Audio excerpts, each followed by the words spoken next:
நான் தமிழில் பேச போகிறதுலாம் తెలుగులో ట్రాన్స్లేట్ பண்ணுவாங்க. ఆయన చెప్పిందంతా మీకు తెలుగులో ట్రాన్స్లేట్ చేస్తాను. హైదరాబాద్ எனக்கு இன்னொரு ఫ్యామిలీ மாதிரி இப்போ. హైదరాబాద్లో నాకు ఫ్యామిలీ ఉంది. Oh sorry sorry sorry sorry bro sorry.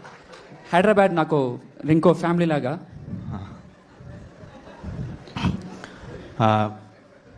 Love Today Dragon பார்த்துருப்பீங்க.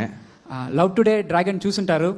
நீங்கள் கொடுத்த வரவேற்புக்கு ரொம்ப நன்றி. మీ అభిమానానికి చాలా చాలా థ్యాంక్స్. என்ன உங்கள் குடும்பத்தில் ஒருத்தனை ஏற்றுக்கினதுக்கு ரொம்ப நன்றி. మీ కుటుంబంలో ఒకరిగా నన్ను చూసినందుకు చాలా చాలా థ్యాంక్స్. లవ్ టుడే డ్రాగన్ உங்களுக்கு பிடிச்சிருந்துச்சுன்னா உங்களுக்கு டூடம் பிடிக்கும். లవ్ టుడే డ్రాగన్ మీకు నచ్చిందంటే ఖచ్చితంగా డూడ్ కూడా నచ్చుతుంది. ஏன்னா டூட் நல்ல படம். ఇది అలాంటి సినిమా అయితే అస్సలు కాదు. థియేటర్లో అదిరిపోయే సినిమా. ఫన్కి ఫన్, ఎంటర్టైన్మెంట్కి ఎంటర్టైన్మెంట్, కంటెంట్కి కంటెంట్. ఈ పండగకి మనమందరం థియేటర్లో పండగలా చూసుకునే సినిమా. చిన్న పెద్ద తేడా లేకుండా బ్లాక్ బస్టర్ సినిమా டூட்.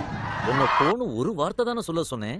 இவ்வளவு லென்த்தா சொல்றியே, உள்ள ஏதாவது மிக்ஸ் பண்ணிட்டியா? நோ பாஷ், நீங்க சொன்னதா நான் டீடைலா சொன்னேன்.